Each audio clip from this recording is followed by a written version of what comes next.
Hello friends, Manisha મસાલા મેજિકમાં આપનું સ્વાગત છે। આજે હું તમારી સાથે એકદમ રૂ જેવા પોચા અને મોઢામાં મૂકતા જ ઓગળી જાય તેવા દહીંવડાની રેસિપી શેર કરીશ। તો ચાલો અહીં શરૂ કરીએ દહીંવડાની રેસિપી। સૌપ્રથમ એક મોટા વાસણમાં 2 મોટા બાઉલ જેટલી ફોતરાવાળી મગની દાળ ઉમેરી લઈશું। વજનમાં જોઈએ તો આ 1/2 કિલો મગની દાળ છે। ત્યારબાદ તેમાં પાણી ઉમેરીને 3 થી 4 કલાક માટે આપણે પલાળવા માટે રાખી દઈશું। તેવી જ રીતે અહીં મેં અડધી વાટકી જેટલી અડદની દાળ લીધી છે, તેને પણ 3 થી 4 કલાક પાણી ઉમેરીને પલાળવા માટે રાખી દઈશું। હવે 4 કલાક પછી આપણે આ રીતે ફોતરાવાળી મગની દાળના બધા જ ફોતરા આ રીતે હાથેથી મસળીને બધા આપણે કાઢી લઈશું। જો નખેથી આપણે એનો દાણો કટ કરીએ છીએ તો તરત કટ થઈ જાય છે। આ રીતે આપણે બધી જ ફોતરાવાળી મગની દાળના ફોતરા આપણે કાઢી લઈશું। ત્યારબાદ અડદની દાળને પણ 3 થી 4 પાણીથી વોશ કરીને આ રીતે આપણે બરાબર ધોઈ લઈશું। અડદની દાળ પણ આ રીતે નખેથી કટ કરશું તો એ પણ તરત કટ થઈ જશે। હવે એક મિક્સર જારમાં આપણે મગની દાળ ઉમેરીને તેને ક્રશ કરી લઈશું। અહીં એ વાતનું ખાસ ધ્યાન રાખવાનું છે, એકદમ ઝીણી કે મહીન આ મગની દાળ આપણે ક્રશ કરવાની નથી। આ રીતની આપણી ક્રશ કરેલી મગની દાળ હોવી જોઈએ। ત્યારબાદ તેમાં અડદની દાળ ઉમેરી લઈશું। અડદની દાળ ઓછી હોવાથી તેમાં આપણે સાથે મગની દાળ પણ ઉમેરીને તેને ક્રશ કરી લઈશું। આ રીતે આપણે બધી જ દાળ ક્રશ કરીને રાખી દઈશું।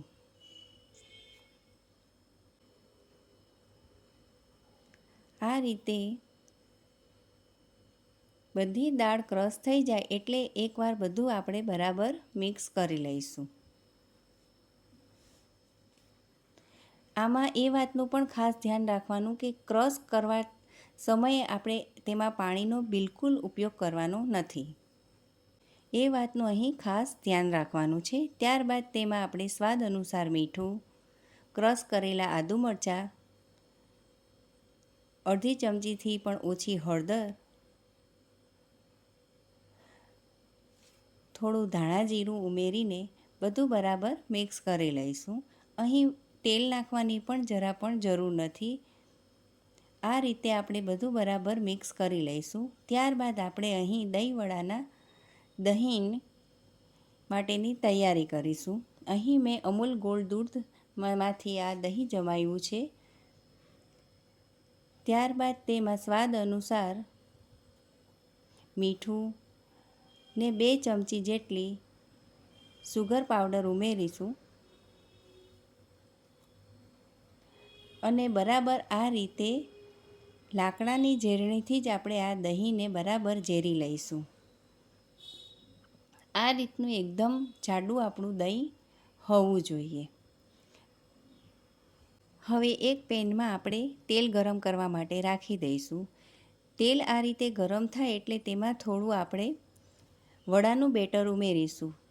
બેટર આ રીતે તેલમાં થોડું ઉપર આવે એટલે આપણે આ વડા તળવા માટેનું તેલ એકદમ તૈયાર છે। હવે ગેસની ફ્લેમ સ્લો રાખીને આ રીતે આપણે વડા તેલમાં ઉમેરતા જઈશું।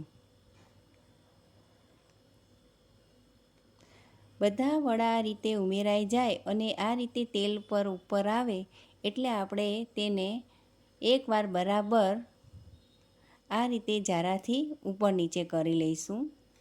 ત્યારબાદ આ રીતે ગોલ્ડન બ્રાઉન જેવો કલર થાય એટલે આપણે બધા વડાને બહાર કાઢી લઈશું।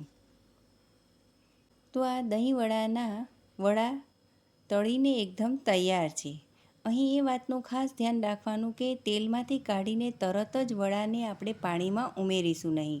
જો આમ કરશું તો વડા અંદરથી એકદમ કડક થઈ જશે।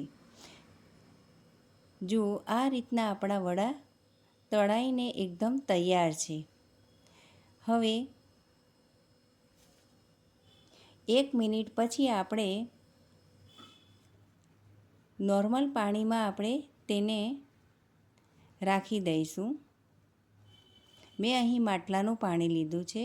ત્યારબાદ 2 થી 3 મિનિટ પછી આ રીતે આપણે વડામાંથી પાણી બંને હથેળીથી દબાવીને આપણે કાઢી લઈશું. આ રીતના આપણા દહીંવડાના વડા તૈયાર છે.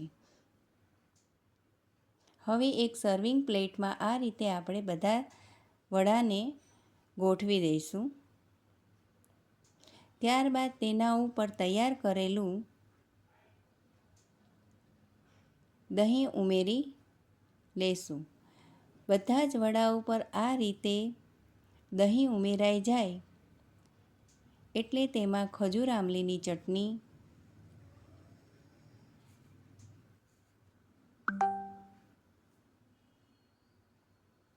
ત્યારબાદ લીલી ચટણી, અહીં મેં લીલી ચટણી કોથમરી, આદુ, મરચાં અને બીની બનાવેલી છે. ત્યારબાદ શેકેલું જીરું, ચાટ મસાલો, લાલ મરચું પાવડર સ્પ્રિંકલ કરી લઈશું. તો એકદમ ટેસ્ટી એવા આ દહીંવડા બનીને તૈયાર છે. તો તમે પણ આ રીતે દહીંવડા તમારા ઘરે જરૂરથી બનાવજો અને મારી આ રેસિપી તમને કેવી લાગી એ કમેન્ટ બોક્સમાં જરૂરથી કહેજો. Thanks for watching.